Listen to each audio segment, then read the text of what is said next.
अस्सलाम वालेकुम, मैं हूं मरीम मुश्ता। आज के प्रोग्राम एहसानुल क़सस के साथ हम फिर हाज़िर होते हैं। आज की हमारी स्टोरी है रसूल खुदा के सहाबी अबू अय्यूब अंसारी की। एक दफ़ा का वाक़या है जब रसूल खुदा मक्के से हिजरत करके मदीने के आते हैं और मदीने वाले उनसे कहते हैं कि आप हमारे घर आइए, आप हमारे घर आइए। रसूल खुदा को समझ में नहीं आता, वो कहते हैं जहाँ पे मेरी ऊँटनी रुकेगी मैं उसी के घर जाऊँगा। तो उनकी एक जगह पे ऊँटनी रुकती है, फिर उसके बाद फिर चलने लगती है, रुकती है और फिर चलने लगती है। तो एक जगह पे वो थोड़ा सा आगे जहाँ पे कोई घर नहीं होता है वहाँ पे रुक जाती है। तो अबू अय्यूब अंसारी देखते हैं कि रसूल खुदा की ऊँटनी रुकी हुई है, तो वो रसूल खुदा की ऊँटनी में से उनका सामान उठाते हैं और उनका सामान ले जाके अपने घर में रखाते हैं। तो रसूल खुदा से लोग फरमाते हैं कि आप अब कहाँ जाएंगे? तो रसूल खुदा कहते हैं कि जहाँ मेरा सामान होगा मैं वहीं पे जाके ठहरूंगा। तो वो अबू अय्यूब अंसारी के घर में जाके ठहरते हैं।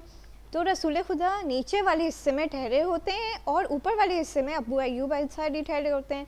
अबू अय्यूब अंसारी कहते हैं रसूल खुदा से कि मुझे अच्छा नहीं लगता कि मैं आपके ऊपर वाले हिस्से में ठहरा हुआ हूँ और आप नीचे वाले हिस्से में ठहरे हुए हैं।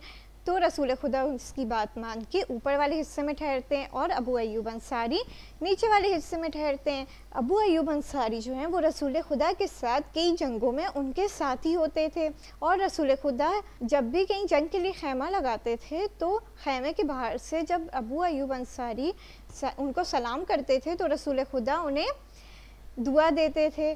तो अबू अय्यूब अंसारी खुशनसीब इंसान है जिनको रसूल खुदा दुआ देते थे। तो ये कहानी हमें ये सबक सिखाती है सिर्फ ज़बान से रसूल खुदा से मोहब्बत करना सही नहीं है, अमल करके भी दिखाना है। वहाँ पे जितने भी लोग थे मक्के में वो सिर्फ ज़बान से ही कह रहे थे कि रसूल खुदा आप हमारे यहाँ आ जाइए, आप हमारे यहाँ ठहर जाइए, आप हमारे यहाँ ठहर जाइए।